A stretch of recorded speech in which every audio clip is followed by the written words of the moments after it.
Hello, എന്തൊക്കെയുണ്ട് എല്ലാവരും വിശേഷം? എല്ലാവരും സുഖമായിട്ടിരിക്കുന്നു വിശ്വസിക്കുന്നു. സോ ഇന്നത്തെ വ്ളോഗ് എന്ന് പറഞ്ഞിട്ടുണ്ടെങ്കിൽ ഞങ്ങൾ പുറത്ത് പോയിട്ട് കുറച്ച് സാധനങ്ങളൊക്കെ വാങ്ങിക്കണം, റീപർച്ചേസ് ചെയ്യേണ്ട വരണേണ് ഗൈസ്. അതായത് ഞങ്ങളുടെ ഫ്ലൈറ്റ് എയർ ഇന്ത്യ എക്സ്പ്രസ് ആയിരുന്നു ഇന്നലെ. അപ്പോൾ അത് വന്നപ്പോൾ ഒരു ലഗേജ് മാത്രം കൊണ്ടുവന്ന് ബാക്കി 2 ലഗേജ് അവിടെ ഇട്ടിട്ട് പോന്നു. സോ അത് കാരണം ഞങ്ങൾക്ക് റീപർച്ചേസ് ചെയ്യേണ്ടി വരണേണ്. ഭയങ്കര ബുദ്ധിമുട്ടായി പോയി. എന്തോ ഭാഗ്യത്തിന് 1-2 ഡ്രസ്സ് ഞാൻ എൻ്റെ മോളുടെ ലഗേജിൽ വെച്ച കാരണം എനിക്കത് കിട്ടി. ഞാനോർത്ത് അതും ഉണ്ടാവില്ല. ഞാൻ ഇപ്പോൾ ഇന്ന് ബാഗ് ഓപ്പൺ ചെയ്ത് നോക്കിയപ്പോഴാണ് അത് കിട്ടിയത്. എന്തോ ഭാഗ്യം. ബാക്കി എപ്പോൾ കിട്ടുമെന്ന് ഒരു വിവരവും ഇല്ല. സോ റീപർച്ചേസ് ചെയ്യേണ്ടി വരണേണ്. സോ പോയിട്ട് പർച്ചേസ് ചെയ്യാനുള്ള ഒരു വ്ളോഗാണ്. So let's get started. ഞങ്ങൾ നേരെ പോകുന്നത് ലുലുവിലേക്കാണ്. ഫസ്റ്റ് ഓഫ് ഓൾ എനിക്ക് സുഖമില്ല, എൻ്റെ സൗണ്ട് കോൾഡാണ്, അതുകൊണ്ടാണ് ഇങ്ങനെ ഇരിക്കുന്നത്. സോ ഞങ്ങൾ ലുലുവിലേക്ക് പോയിട്ട് നമുക്ക് വേണ്ട അർജൻറ്റായിട്ടുള്ള ഐറ്റംസൊക്കെ, അതായത് അണ്ടർ ഗാർമെൻറ്റ്സും പിന്നെ ഷാമ്പൂ അങ്ങനെയുള്ള സാധനങ്ങളൊക്കെ പർച്ചേസ് ചെയ്യണം. പിന്നെ കുറച്ച് ഫുഡ് ഐറ്റംസ് എന്തോ ഭാഗ്യത്തിന് അതിൽ വെച്ചെങ്കിൽ ആ 2 ലഗേജ് വരുന്നതും കളയേണ്ടി വരും എന്ന് വെച്ചിട്ടുണ്ടെങ്കിൽ ആകെ കൂടെ പണിയായതിനെ. എന്തോ ഭാഗ്യത്തിന് അതിനകത്ത് ഫുഡൊന്നും വെച്ചിട്ടുണ്ടായിരുന്നില്ല. സോ ഞങ്ങൾ നേരെ പോകുന്നത് നമ്മൾ അണ്ടർ ഗാർമെൻറ്റ്സും കാര്യങ്ങളൊക്കെ വാങ്ങിക്കാൻ വേണ്ടിയിട്ടാണ്. പിന്നെ അത്യാവശ്യപ്പെട്ട സാധനങ്ങൾ, നമ്മളതിൽ മിസ്സായിപ്പോയ സാധനങ്ങളൊക്കെയാണ് വാങ്ങിക്കുന്നത്.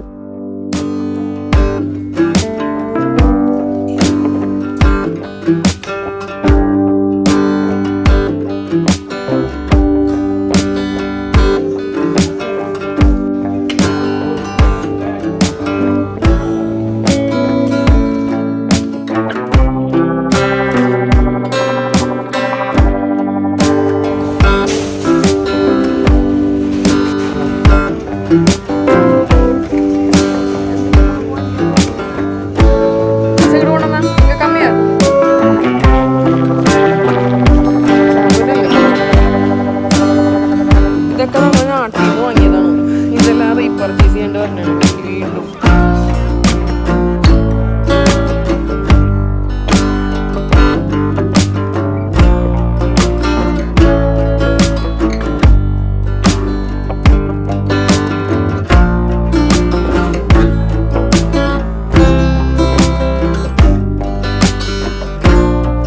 ഞങ്ങൾ ഈ വാങ്ങിക്കുന്ന എല്ലാ സാധനങ്ങളും ഞങ്ങൾ നാട്ടിൽ നിന്ന് ഓൾറെഡി പർച്ചേസ് ചെയ്തിട്ട് വന്ന ആൾക്കാരാണ്.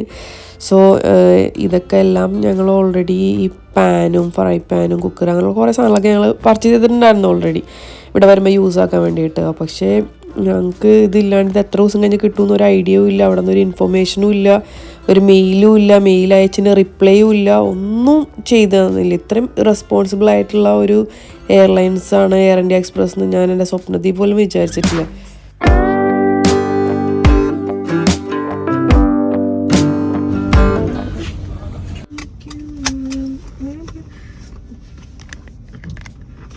കുറച്ച് സാധനം വാങ്ങിക്കാൻ പോയാൽ ഞങ്ങൾ കുറേ സാധനങ്ങളായി തിരിച്ചു പോവുകയാണ് ഗൈസ്. അവർ ശരിക്കും പറഞ്ഞാൽ നമ്മൾ കുറേ ഐറ്റംസ് ഞങ്ങൾ വാങ്ങിച്ചിട്ടുണ്ടായിരുന്നു ഓൾറെഡി. പക്ഷേ എല്ലാം നമ്മളാ ലഗേജിലായ കാരണം പിന്നെ റീപർച്ചേസ് ചെയ്യേണ്ടി വരണം. ബിക്കോസ് നെക്സ്റ്റ് വീക്ക് ട്യൂസ്ഡേ ആണ് ഫ്ലൈറ്റ് ഉള്ളതെന്നാണ് അറിഞ്ഞത്. അപ്പോൾ അപ്പോഴെങ്കിലും കിട്ടിയാൽ മതി. എന്താ പറയുക, അപ്പോൾ അതുവരെ നമുക്ക് സർവൈവ് ചെയ്യാൻ വേണ്ടി കുറേ സാധനങ്ങൾ നമ്മൾ നാട്ടിൽ നിന്ന് കൊണ്ടുവരുമല്ലോ. അപ്പോൾ അതെല്ലാം ഡ്രസ്സ് ഉൾപ്പെടെ കുറേ സാധനങ്ങൾ അതിനകത്ത് ഇപ്പോൾ ഇന്നേഴ്സും അങ്ങനെ ഒന്നുമില്ല.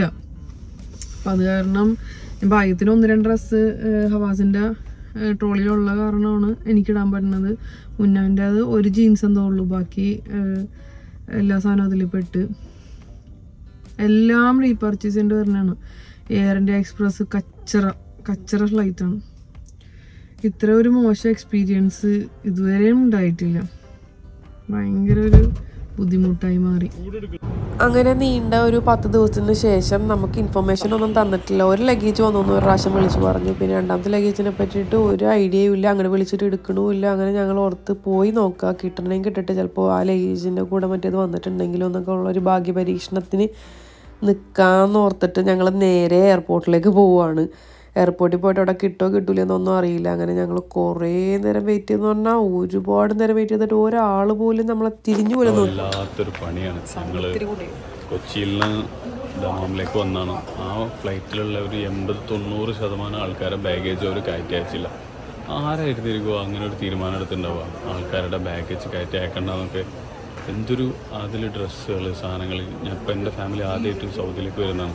കംപ്ലീറ്റ് ഡ്രസ്സും എല്ലാ സാധനങ്ങളും അതിലായിരുന്നു. പിന്നെ എനിക്കതൊക്കെ വാങ്ങേണ്ടി വന്നു.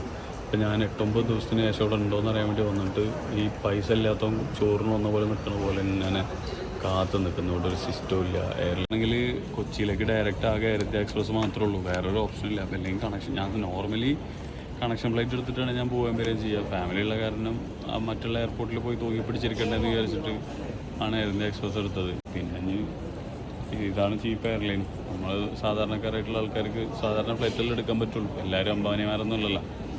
എന്ത് ചെയ്യാനാണ്. എന്തായാലും ഈ വീഡിയോ എയർ ഇന്ത്യ എക്സ്പ്രസിൻ്റെ ഏതെങ്കിലും ഉദ്യോഗസ്ഥരോ ആരെങ്കിലും കാണുന്നുണ്ടെങ്കിൽ എനിക്ക് പറയാനുള്ളത്, നായിച്ച് 90 രൂപ നായിക്കളെ. അത്രേ ഉള്ളൂ. അങ്ങനെ ഒരുപാട് നേരത്തെ കാത്തിരിപ്പിന് ശേഷം ലഗേജ് ഒരെണ്ണം ഉണ്ടോയെന്ന് നോക്കാൻ വേണ്ടിയിട്ട് ആ പുള്ളിക്കാരനോട് എല്ലാവരും വന്ന് ഷൗട്ട് ചെയ്യാനാണ്. അയാൾ അവിടുത്തെ ഒരു വർക്കർ മാത്രമാണ്. അയാൾക്കാരുടെ തലക്കെ പാന്തായി നിൽക്കുകയാണ്. കുറേ പേരുടെ ലഗേജ് മിസ്സിങ് ആണല്ലോ. സോ അത് കാരണം അയാൾ പറഞ്ഞ് നോക്കട്ടെ എന്ന് പറഞ്ഞിട്ട് ഞങ്ങളെ ചീട്ടും കൊണ്ടുപോയി. അപ്പോൾ ലഗേജ് കൊണ്ടുവന്നതിൽ എന്താ പറയുക, എൻ്റെ ഉണ്ടായിരുന്നു, മുന്നേ ലഗേജ് ഉണ്ടായിരുന്നു. അത് കണ്ടപ്പോൾ തന്നെ ഉള്ളിൽ എന്തോരം സന്തോഷമായിരുന്നു ഉണ്ടായിരുന്നത് എന്ന് വെച്ചിട്ടുണ്ടെങ്കിൽ ഒരു സാധനം ഇല്ലാണ്ട് ഇത്ര ദിവസം തള്ളി നീക്കാന്ന് പറഞ്ഞാൽ അത് ഭയങ്കര കഷ്ടപ്പാടുള്ള കാര്യമാണ്. ട്രാവൽ ചെയ്യണവർക്ക് എന്തായാലും അത് മനസ്സിലാവും എന്തോരം ബുദ്ധിമുട്ടാണെന്ന്. അങ്ങനെ ആ ട്രോളി വന്നപ്പോൾ രണ്ടും കൂടെ ഒന്നിച്ച് വരണണ്ടപ്പോൾ എൻ്റെ പൊന്ന് സാറേ ചുറ്റുള്ളതൊന്നും കാണാൻ പറ്റണ്ടായിരുന്നില്ല. അത്രയും സന്തോഷമായിരുന്നു. താങ്കൾക്ക് എന്താണ് പറയാനുള്ളത് 10 ദിവസത്തിന് ശേഷം ബാഗ് കിട്ടിയപ്പോൾ? എയർ ഇന്ത്യ എക്സ്പ്രസ് മുർദാബാദ്, കള്ള നായ്ക്കൾ. ഇത്രയും കച്ചറ എയർലൈന്, ഇത്രയും കച്ചറ ഒരു എക്സ്പീരിയൻസ് ഞങ്ങളെ ലൈഫിൽ ഉണ്ടായിട്ടില്ല. അത്രയും കച്ചറ എക്സ്പീരിയൻസ് ആയിരുന്നു ഉണ്ടായിരുന്നത്. 10 ദിവസത്തിന് ശേഷമാണ് ഞങ്ങളെ ബാഗായിട്ട് നമ്മളെ വീട്ടിലേക്ക് പോകുന്നത്. എയർ ഇന്ത്യ എക്സ്പ്രസിൻ്റെ ഏതെങ്കിലും മേലുദ്യോഗസ്ഥന്മാരത് കാണണമെങ്കിൽ മേലാൽ ഇത്തരം ചീപ്പ് പരിപാടികൾ ചെയ്യാതിരിക്കുക.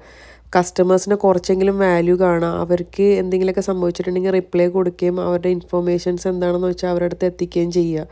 നിങ്ങളെ വിശ്വസിച്ചിട്ടാണ് ഞങ്ങൾ നിങ്ങളെ ടിക്കറ്റും കാര്യങ്ങളൊക്കെ എടുക്കുന്നത്. അപ്പോൾ നിങ്ങൾ കസ്റ്റമേഴ്സിന് കുറച്ചെങ്കിലും വാല്യൂ കാണുന്നത് വളരെ ഇമ്പോർട്ടൻ്റ് ആയിട്ടുള്ള കാര്യമാണ്. അപ്പോൾ ഈ വീഡിയോ ഇത്രയേ ഉള്ളൂ. മാക്സിമം ഷെയർ ചെയ്യുക, സപ്പോർട്ട് ചെയ്യുക. അപ്പോൾ എല്ലാവരും ഇനി നെക്സ്റ്റ് വീഡിയോയിൽ കാണുന്നവരേക്കും എല്ലാവർക്കും Tata, bye bye. So keep supporting, take care.